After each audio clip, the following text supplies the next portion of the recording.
Okay, guys, we're talking today about Move Out and Draw Fire, Wargame Rules for Bush and Proxy Wars, 1953 to 1979.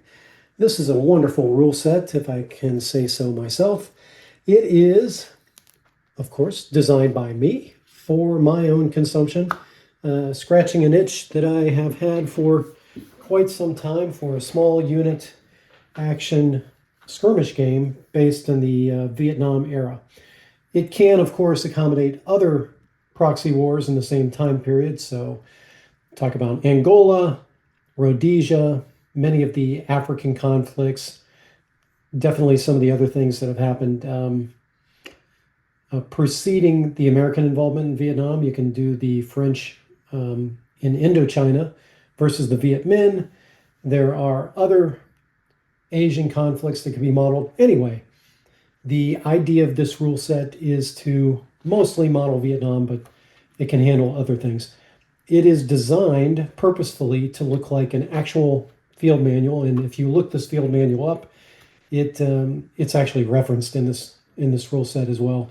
But this field manual has to do with fighting the insurgency war too. I want to make sure that everyone understands that this is once again inspired by, at least partially inspired by, some of the mechanics that were in a set of rules by Wargames Research Group. This rule set was published in June of 1972, whereas mine was drafted. I wrote the bulk of this in June 2025, so I think that's going to stay on this manual, even though I'm doing some proofreading and playtesting right now. So infantry action is a very short set of rules. All told, this PDF was available on the Wargame Research Group archive website for free. I think it may still be up there. They have recently revamped their website. Inside, you find a table of contents and then about 22 pages of material. And just a quick flip through of this, there's not a lot to this rule set. Unfortunately, it does not really play as well on the board as you would hope it would. It's got, of course, because it's a WRG production, it's got some complexities. It does some things that don't really fit with the way modern gamers think about how to do this kind of conflict. And let me just stop sharing now and just talk to you. So let's flip through the rule set real quick. Up front, you've got legal notices. I'm identifying myself as the author. Illustrations, they're mostly taken from U.S. Army field manuals, and there's maybe one or two exceptions for illustrations. They're not in this document yet. I still have some drafting to do. Table of contents up front. No index at this point. No appendices other than the roster sheet for your troops right now. However, I've got a number of appendices in the works right now for various forces that were involved in the Vietnam conflict, including ANZAC. Introduction's pretty short, keep it to one page. Organization, and here we're talking about the organization of units in Vietnam. Roster, yes, you need a roster for this skirmish war game because we do keep track of individual, what I call HTK. This is a callback to Blackmore, hits to kill. It's the same thing as hit points, same concept. The rule set is designed for platoon-sized action, platoon v platoon. You can do smaller actions, of course, and it should scale up just fine if you wanted to put 3 tables together and have 3 or 4 platoons versus 3 or 4 platoons controlled by 3 or 4 additional players. It's designed to be able to accommodate a larger company-on-company sized scenario. Pre-game sequence is pretty easy. We're going to lay down some terrain. It's not prescriptive about how to lay down the terrain simply because that's something that varies depending on the geography of where you're at in Vietnam. Considerable variation between the Mekong Delta, the Red River Delta, and the highlands up as you get toward the north. The The weather, again, this models the monsoon season inside Vietnam. Deployment, and I've done a flip through on this before on a live stream, but unfortunately I wasn't actually streaming the rules. I have no idea how the people that were listening to that live stream, and there were like 3 or 4 guys, how they, I assume they were guys, maybe they were gals, maybe they were Martians, who knows. But the flip through I did before didn't have the benefit of having the book in front of me. And now that I just had this printed out at the UPS store, this helps you kind of understand what the layout's going to look like. I've gone to a 2-column layout. I've tried to keep the fonts from a 1960s to 70s U.S. Army field manual. Of course, that's the look and feel that I'm going for. There may be some things I need to tweak at this point to fit in some images, but this is mostly how it's going to work. There is an activation sequence, right? So the deciding factor here is who has the larger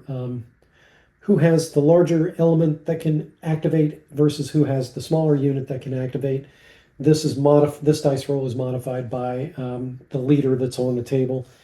Command radius, of course, leaders matter as long as they're within a certain number of inches of some member of the element to be activated. Then you're good to apply this bonus pip. Order segment is very short and sweet. You don't have to do written orders in this one. Radio calls take place for your air support and artillery. Movement segment. The big thing is that, yes, it is kind of a you go, I go.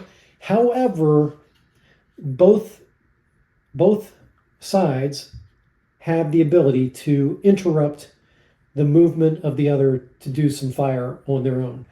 And that interruption is based, this is a basic game versus advanced game. In the basic game, that's going to be just your squaddies on the ground. But when you add vehicles in for the advanced game, those interruptions can also deal with anti-aircraft fire and anti-vehicle fire.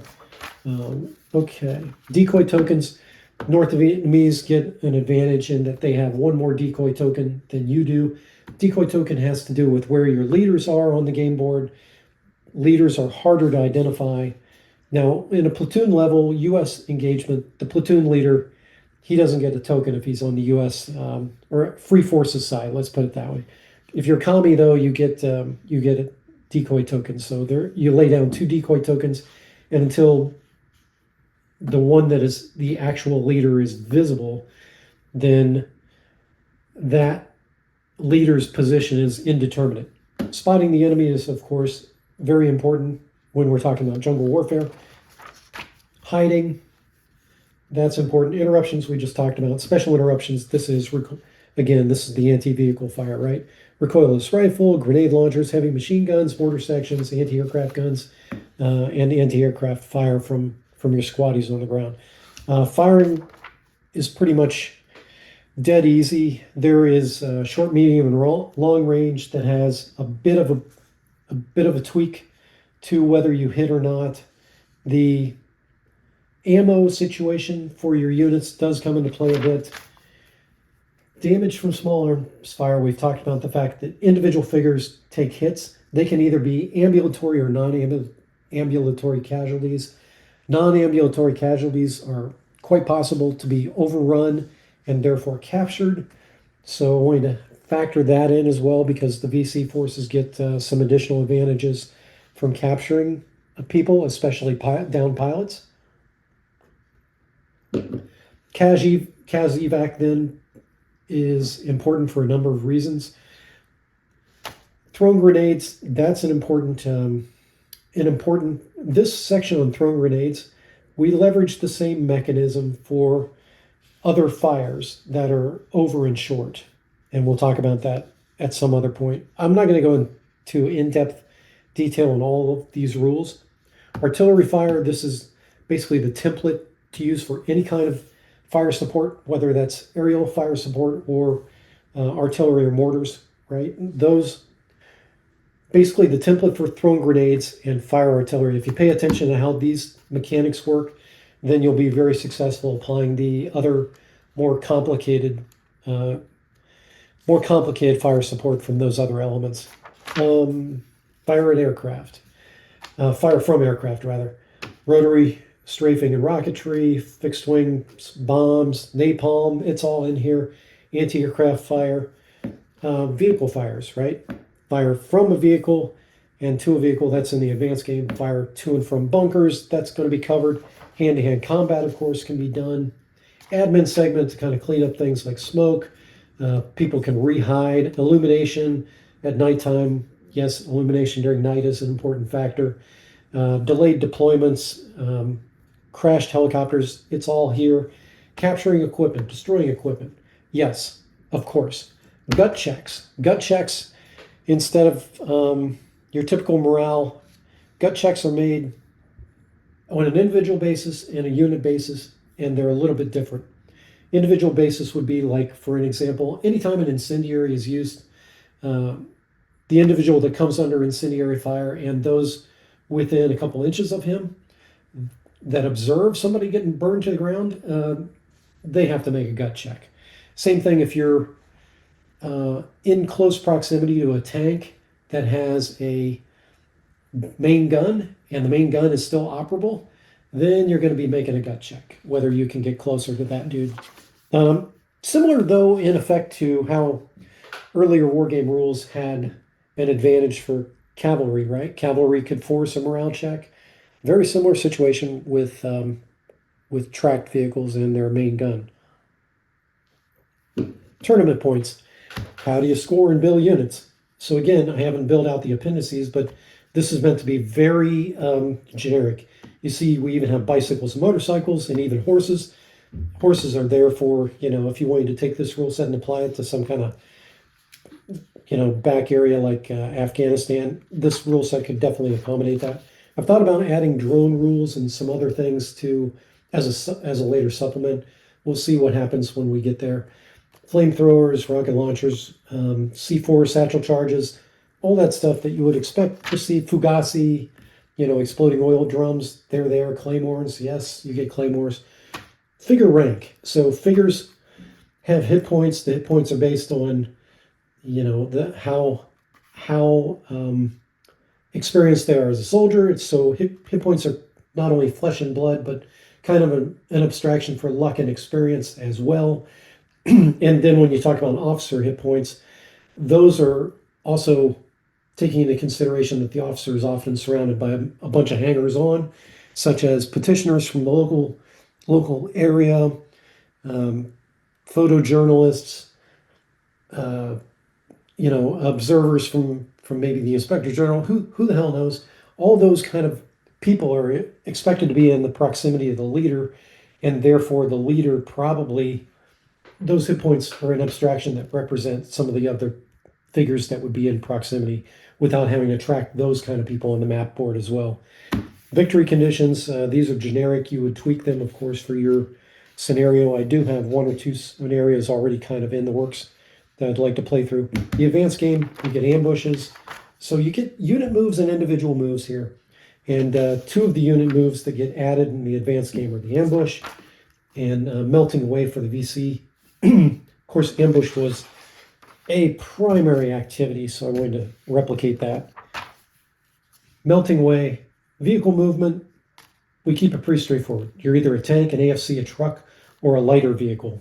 Lighter vehicle could be motorcycle, could be a Jeep, could be something else like that. Let's see, arc of fire for the vehicle, weapons, vehicle damage, whether you've got a bailout or not. That's all accommodated here in a very succinct manner. We'll see how it plays on the table. Fire to or from a vehicle is important. Hull down position. Got a little illustration here to demonstrate that. All of the illustrations are going to come from real U.S. Army field manuals using the best artwork I can. I've got very few placeholders in there right now. That's one of the two right now. Obstacles and defenses. Razor wire. Yes, it's in there. Anti-personnel mines. Tripwires. Punji sticks. Marking anti-personnel mines. Clearing a minefield. Anti-tank mines. Claymores. Fugazi. Yes, yes, yes. All of that there. Buildings and bunkers. Of course, recoilless rifles. Smoke. Very important. Smoke. I think this is going to be a game changer for people that haven't played where line of sight rules and hidden figures all of the interplay with smoke. Smoke is going to be very important, I think, to this game. And so making sure that, and you can use smoke to mark targets to give an advantage to certain indirect and aerial fires. Illumination rounds, airborne operations. This is some cool stuff from, this is probably the coolest thing that I found in Infantry Actions by WRG was the way they handle airborne operations. Gliders, yes, so the Soviets through, I think, 63, 65, the Soviets still had a glider infantry, I want to say a regiment, that could still be deployed. So if you wanted to do a counterfactual scenario where the Soviets intervene, or some other situation like you wanted to take this rule set and take it back to World War II and do something that Scorzani might have done, some kind of crazy stuff, sure, you can do that. And I think it'd be a lot of fun. Air assault operations, of course, ground fire during insertion, whether you hover the helo or land the helo, makes a difference in certain mechanics, the way they operate. Here's a substitute rule for artillery taken directly from Infantry Actions. These mechanics are for when you have a longer scenario like Kherson, where you've got multi-days, Kherson, Dien Bien Phu, or one of the other siege scenarios, where you've got a multi-day scenario where you can actually want to lay in the TRPs, target reference points. That's here. Beloved figure, we've seen so many movies where a beloved figure in the squad or platoon gets taken down, and suddenly either people go, they go into go for it mode, like you see in Glory after the colonel gets shot, or they get completely demoralized. I wanted to replicate that capability in this rule set too. So that's there. Casualty collection points, conflicted airspace. It's bad news to have your airframes moving through the same space where your indirect fire is going. Bad stuff can happen. Usually that's deconflicted, but occasionally bad things do happen.